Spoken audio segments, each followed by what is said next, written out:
लौंडावा सार जन खा होएगा, लौंडावा सार जन खा होएगा।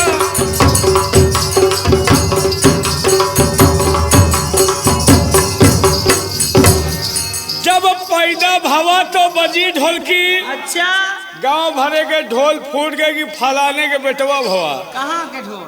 गांव भरे के भटमोसा के ढोल फूट गए कि फलाने के बेटवा भवा। लेकिन बेटवा ऐसा नरक के कुंड पकड़े हैं कि भगवाने पार लगाओ। अरे क्या? कहा जब पैदा भवा तो बजी ढोलकी। अच्छा। मेहरवन मिल सोहर गावा और कलकत्ता के रंडी नाची नौटंकी 2 दिन करवावा। कहे जब पैदा भवा तो बजी ढोलकी। मेहरवे मिल सोहर गावा और कलकत्ता का रंडी नाची नौटंकी 2 दिन करवावा। और बोरन पिसान खर्चा होएगा, लौंडावा सार जन खा होएगा।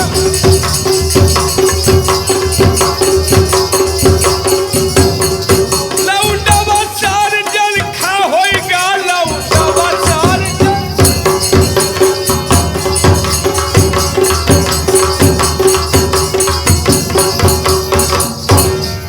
बाप महतारी बहुत बड़ी आशा लगाए रहे।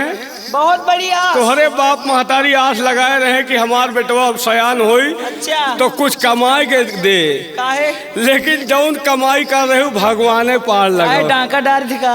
डाका तो नहीं जाऊ लेकिन सेन जरूर फोड़ावत हो। कहा सोचा रहा बड़ा होई, रोजगार करे डटके लगी। अच्छा। और यूं ना जाना मूछ मुड़ा, ताली बजाए मटके लागी। ताली मैं नहीं बजा रहे, तुम बजा रहे हो। हम तो बजा रहे हैं, लेकिन हम यहाँ बजा रहे हैं, गंगा कैसेट में बजा रहे हैं। और तुम तो गांव गांव बजा रहे हो। अरे मैं भी तो गंगा कैसेट वालों बजा रहे हूँ। हाँ तुम भी बजा रहे हो। कहना है सोचा रहा बड़ा होई, रोजगार करे डटके लागी। और यूं ना जाना मूछ मुड़ा, ताली बजाए मटके लागी। और चटका मटका बहके निहार करेज मोर भरता होएगा।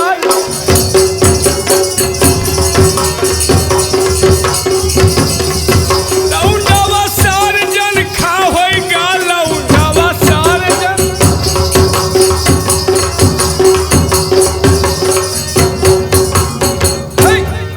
कहो मेरी श्रीमती भकभका देवी। ए मियाँ जी। हाँ पहले सामान खड़ा करो। सामान खड़ा है। कौन सा सामान? अरे हम तुम्हारा सामान हम नहीं खड़ा करेंगे, हमारा तुम खुद खड़ा करिए।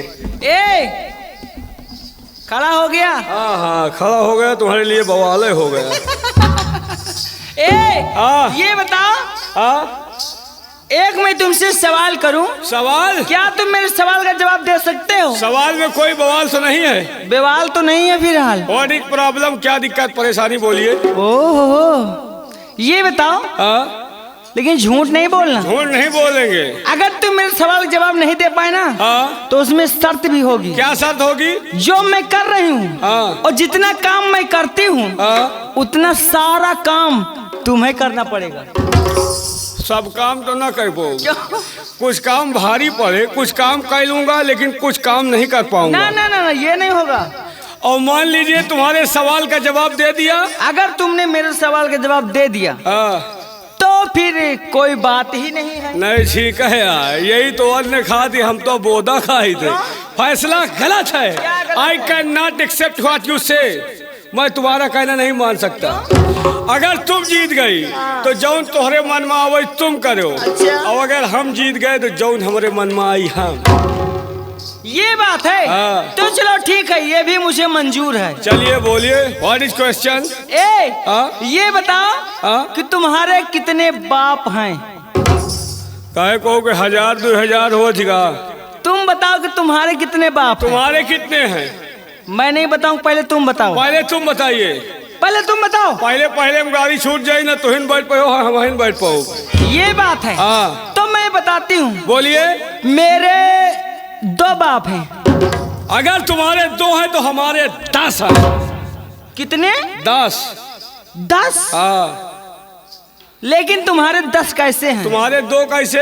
मेरे मेरे 2 ऐसे हुए कैसे कि एक हो गए हमारे मायके वाले और एक हो गए हमारे ससुराल वाले। लेकिन तुम बताओ बेटा कि तुम्हारे 10 कैसे हुए? यार हमका तो फंसा दिया। 1 2 होए तो लहार दे, हवा में 10 का ही डावा है। लेकिन हम 10 बाप के हैं। कैसे? हम रावण के लगा रहे। क्या? 10 मूला रावण। तू रावण के लगान हो? जी हाँ, रावण के लगान है। हाँ रावण के लगान। चलो मैं मान लेती हूँ कि तुम रावण के लगान हो। लेकिन उसमें एक सर गधे का भी था। असली बाप हमार गधा है। लेकिन ये बताओ, अपनी लाइफ में, अपनी जिंदगी में तुमने गधा देखा है? हाँ देखा है। तब तो तुम्हें मालूम भी होगा। क्या? ये बताओ, गधा के कै पैर होती? पैर? हाँ। पैर 4 होते हैं। कहाँ कहाँ? 2 आगे 2 पाछे। सरासर झूठ बोल रही है। गधा के 4 नहीं बल्कि 4.5 पैर होती। कहाँ होते हैं 4.5? 2 आगे 2 पीछे, एक बीचे में स्टोपनी होती है। एक बात सुन लो। मैं तुमसे हारने वाली नहीं हूँ। हम कहाँ हारे वाले? मैं कोई ऐसी वैसी लड़की नहीं हूँ। हम भी ऐसे वैसे लवंडा नहीं हूँ। गंगा कैसेट में काम कर रहा हूँ। लवंडे, मैं भी वही काम करती हूँ। हाँ तो तुम नीचे रहे हो, हम ऊपर रहेंगे। वही मैं तुमको नीचे करूँगा, मैं ऊपर रहूँगा। चाहे तुम नीचे रहो चाहे हम नीचे रहो, मजा हम वही का है। अगर तुम्हारे 10 तो मेरे 20, हमारे 30, 40, 50, 60, 70, 80, 90, 100। अब बोलो बेटा कहाँ जाओगे? कहूँ न जाब अम्मा, ये रहा दिल्ली में गंगा कैसेट में। मोर नाती। हाँ मोर हाथी। मैं तुम्हें हाथी दिखाई दे रही हूँ? और तुमका नाती दिखाई थी। अरे तुम मुझसे छोटे नहीं हो और तुम हमसे मोटी नहीं हो। देख लो गंगा कैसेट वाला जी, देखिए हम मोटे दिख रहे हैं कि ये दिख रहे हैं? देख रहे बराबर। खा के भटनोसा की रोटी सब। कितने हो? 100 पूरे 100। पूरी गिनती चबा जाओ। लेकिन इधर देखो, इधर देखो, इधर देखो, इधर देखो। ये जो गंगा कैसेट के मालिक आए इनको देखिए। वो जो बैठे हैं सामने। हाँ, हमारे पुनीत शर्मा जी, केसरी जी। अच्छा, ये सब हमारे पप्पा है। क्या? ये सब हमारे पप्पा है। ये तुम्हारे सब बाप हैं? हाँ। मैं नहीं मानूंगी। क्यों? ऐसे थोड़ी मान लूंगी, जिसको कहोगे मैं मान लूंगी। फिर पहले आवाज लगाओ। अगर ये लोग बोलेंगे तब मैं मान जाऊंगी तुम्हारे बाप हैं। अच्छा, अगर न बोले तो नहीं मानूंगी। बोल दिया हो यार, को लड़का बच्चा नहीं बनाई, जौन बनाई थी हमारा आत्मा जाना था। नहीं बोलेंगे तो इसका मतलब कहीं बप्पा मेवा हरो तो बोल दियो भाई, पहाड़ गलमा रहा है कहो जो। एक बार तुम लोग भी बोल देना, को लड़का बच्चा नहीं बनाई, जौन बनाई थी हमारा आत्मा जाना था।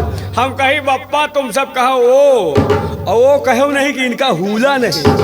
और अगर बोल दिया तो जौन हुलाए हुलब कि इनकी आत्मा ठंडी हो जाए। हाँ, ये मत समझो। क्यों? अगर तुम मेवा को डरवा रहे हो क्या? हाँ, मेवा हमारे भाई हैं। ए मेवा, क्या बात है? ये नहीं बोलेंगे, मैं जानती हूँ। क्यों नहीं? ये घूसखोर हैं। मेवा अगर ये मुंडा हवा हमारी तरफ बोली, मुंडा हो हमारी तरफ बोले हो। अगर मेहरारू के दबैल हो तो इनके कहीं बोली हो, बच्चा मेहरारू आई मुहे महमूद के चली जाएगी। हमारी तरफ बोलिए, ये हमारी तरफ बोलेंगे। तुम बच्चे को डरवा रहे हो? बच्चे को नहीं डरवा रहे हैं। अगर ऐसी बात है ना, कोई बोले या ना बोले, वो दादा मेरी तरफ बोलेंगे।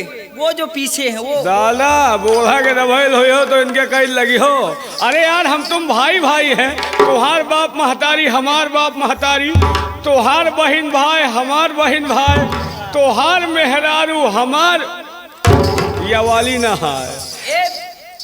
सब लोग रेडी हो जाइए। क्या बात है? वो दादा, अगर आप मेरी तरफ बोलेंगे ना तो मैं वादा करती हूँ सबके सामने कि आपको एक बार दूंगी। ललचाओ ना, या एक दही दे तो हम तुमका 12 दही दे। लेकिन तुम क्या दोगे? तुम क्या दोगी? मैं भगवान का प्रसाद दूंगी। दादा, हम तुमका एक दर्जन केला देब। चलिए बोलिए, बोला बप्पा हो, बोला बप्पा हो। देखा हाँ। मैं कहती थी ना कोई नहीं बोलेगा, तुम्हारे काने में लूण घुसा है का? किसी ने नहीं बोला। बोलत बिछान के मुंह फाड़ गया, तुम कहा तो कोई बोलबे नहीं बा। अरे ये तो आंधी आ गई थी सूची भटनोसा से। अब तो तोहरे जिंदगी में आंधी आई। बोलिए फिर प्रेम से, बोला बप्पा हो। देखा देखा, लेकिन एक बात बताओ, हाँ ये जो लोग बोले हैं हाँ, ये तुम्हारे कौन हैं? ये सब बोले हैं, हाँ। ये सब हमारे पहला उठी वाले लौंडा है। ये सब? हाँ। ये बताओ जो लोग नहीं बोले हैं। जो नहीं बोले वो हमका जानत की पीर मोहम्मद रेवली की बहुत हरामी चीज है। क्या? वो हमार फूफा है। फूफा? हाँ। लेकिन ये बताओ हाँ। कि तुम्हारा बप्पा कहाँ गए? हमारे बप्पा गए हैं तुम्हारे अम्मा के लाए। Don't touch my body. बदतमीजी नहीं। हाथे मारे बर्दाश्त है, अच्छा। गोले मारे बर्दाश्त है, रोजी रोटी मारियो बर्दाश्त नहीं करूंगा। अरे